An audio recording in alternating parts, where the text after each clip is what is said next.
Good Sunday to you. How's everybody doing? It's your favorite Unc Onward Richardson, kind of coming to you impromptu. Figured I would just spend a couple of minutes giving you guys a quick news update as far as the status and the health of Texas Longhorn quarterback Quinn Ewers. You may have already seen what I reported on Twitter. Maybe you already seen what I reported on orangebloods.com. But I wanted to make sure I came out here to our YouTube audience and let you know what's going on and what I reported. Please excuse me being a little bit dressed down on a Sunday afternoon. My son had a soccer game, hence the Fear the Keeper's Keeper t-shirt. So got back, been hot and sweaty, but figured before I got a chance to do anything, I figured let me just talk to you guys real quick. Maybe only go 10 or 15 minutes at most, but let's talk Quinn real quick. Was able to find out this afternoon, Sunday afternoon. As everyone knows, Quinn Ewers leads the game on Sunday with interesting, kind of an odd injury that occurred. And it was kind of hard to know what happened to him in real time. Some people thought it was a thumb. Some people speculated it was something else. At the end of the day, Steve Sarkisian ends up telling us that he has an oblique strain and an abdomen strain. And that's the reason why Quinn Ewers had to leave that game against UTSA, which unfortunate.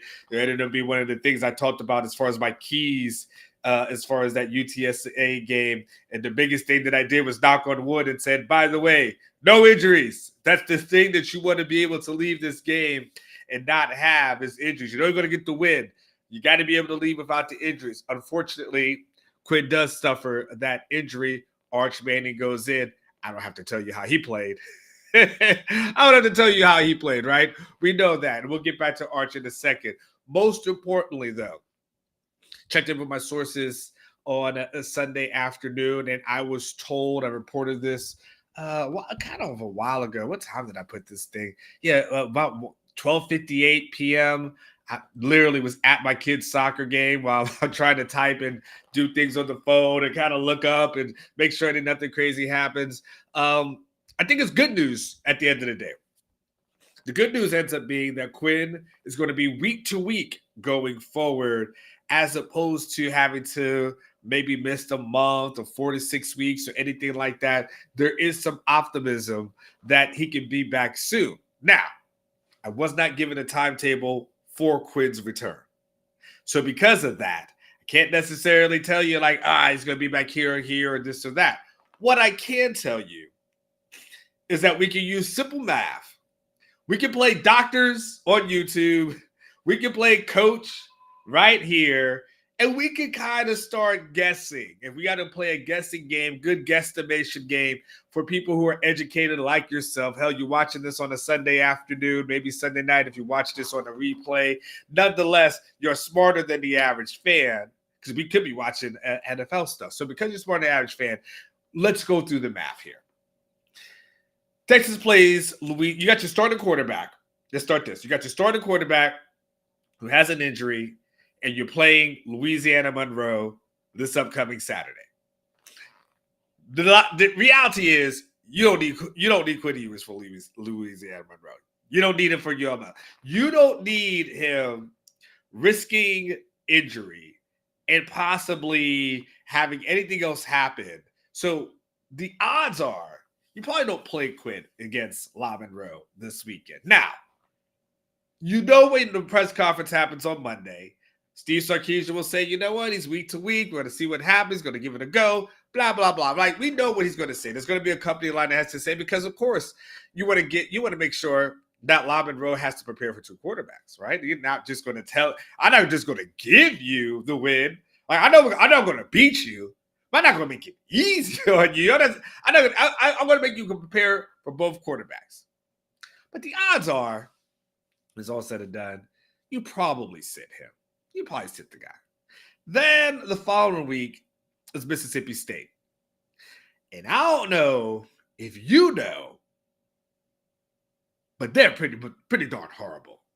They're trash. They are absolutely trash. What did they get beat by over the week? Wait, let me look at what was that score? 41-17 by Toledo. All due respect to Toledo. All due respect. I got nothing against Toledo. Don't know much about the Rockets. So, but you're 3-0, no problems with that. But you're Mississippi State, you're in the SEC, and you got beat 41-17. Man, there's some bad SEC teams out there too, aren't they?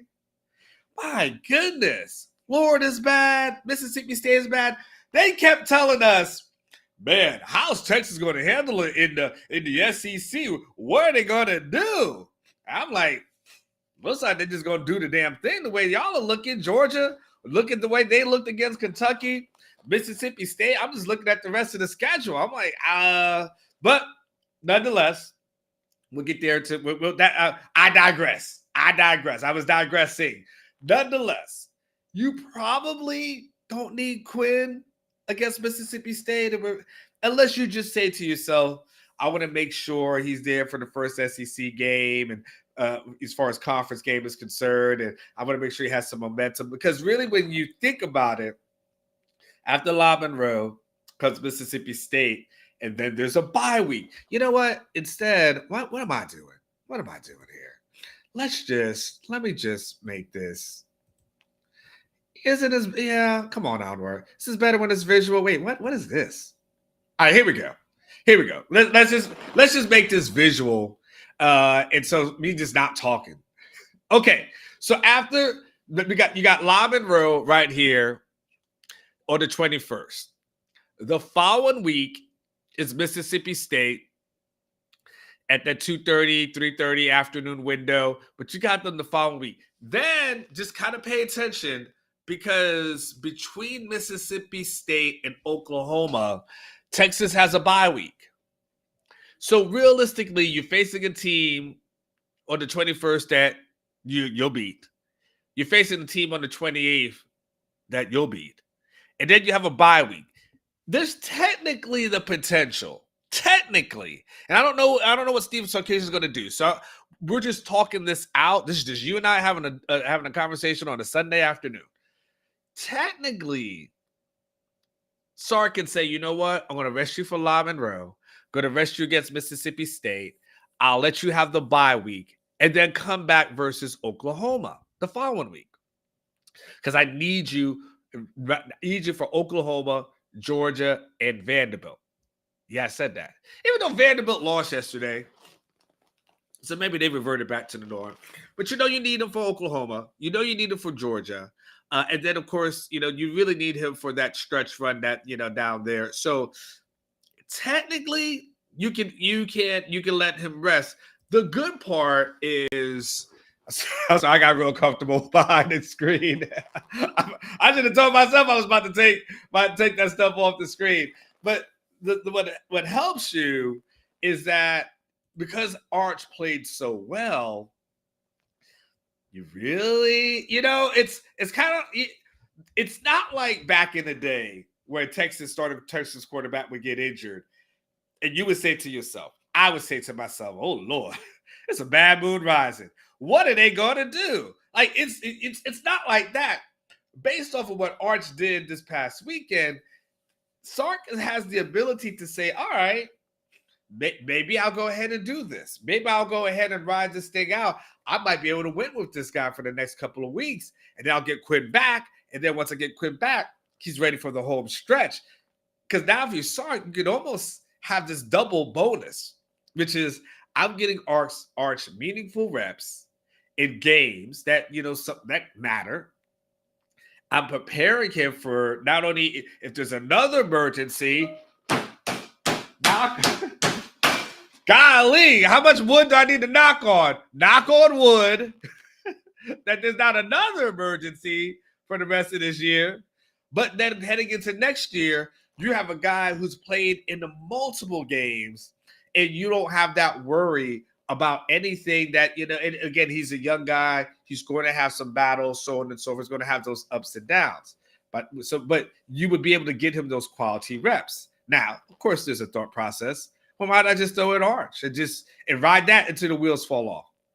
The only thing I would say to this is, as much as I love what I saw from Arch, at the end of the day, we know young quarterbacks, they go through growing pains, man. Like they're going to have bad days. They just are. And so because they're going to have bad days, there's going to be growing pains. Now's not the time to do that. Now's the time where you just say, all right, Quinn, get healthy, come back, and lead us and pick up where you left off. We can hold it down. We'll hold it down until you get back. We'll hold it down, and then you take us home. That's it. You take us home. And he's clearly, we know that Quinn can do that. Texas has the opportunity to run the table. They do. They absolutely do have the opportunity to run the table. A lot of that was because of Quinn, but a lot of that because they got a good quarterback and backup quarterback with Arch. But they've got the opportunity to run the table. When you look at everything that's up, okay, I'm going to put this back on the screen. You know me, I'd rather be visual with this conversation. And then let me make sure as I play producer in the box over here, let's go through it, right? We already know that Lamar Rose should be a win. Mississippi State should be a win. Oklahoma is a rivalry game, but Oklahoma is right now. And so that should be a win. Georgia, I mean, I thought Kentucky was pretty bad. I really thought Kentucky was pretty bad. And then they were toe-to-toe with Georgia, so much so that I do a poll where I got to submit from my SEC poll to the Atlanta Journal-Constitution. It's due at some point today. And I've got to have an honest conversation with myself if I'm putting Texas ahead of Georgia. And I really feel like a strong argument can be made that's not based off of the convenience of what I see. There's a word that I'm looking for, by the way. Like, what is it called? Recency bias? Something, whatever the word is I'm looking for. I feel like I can make an argument for them. I feel like a real big argument for Texas based off of how Georgia plays. And I still say, if I just base it off of this season, that might be where I'm at. If I'm just basing it off the season, Texas has a better season. If I'm basing it off of history, then obviously Georgia's got a better recent history. But they've got a chance clearly to beat Georgia. Then once you get past that, you got to win against Vandy. Billy Napier ain't going to be here by the time November 9th rolls around. So that should be good. On the road versus Arkansas, Kentucky at home, and then Texas A&M, which was a little bit better yesterday. The opportunity, the possibilities of running the table are there. And so really, if you play smart with Quinn and make sure that he's ready for the home stretch, nepotism, there you go. I think that maybe that's the word I'm looking for. I don't know. That might be it, though. Nonetheless, we ain't doing words. We're just gonna do a quick update. Nonetheless, because Texas has the opportunity to run the table, you play it safe with Quinn, and then listen, we'll throw our guy back in who's been through all the fires, who's been through the Alabama fire, who's already been through the Michigan fire, previous year, Oklahoma State, knows what it looks like to play against Washington in the playoffs. You get that guy ready for the home stretch for the playoffs. And then I think if you're Texas and you're Texas fans, you say, we've done exactly what we need to do. Let's just be smart. Hold on, text boy. Super chat came in. Want to make sure I didn't miss any others. He goes, I'm having a PTSD in Fayette, Arkansas, and I live here.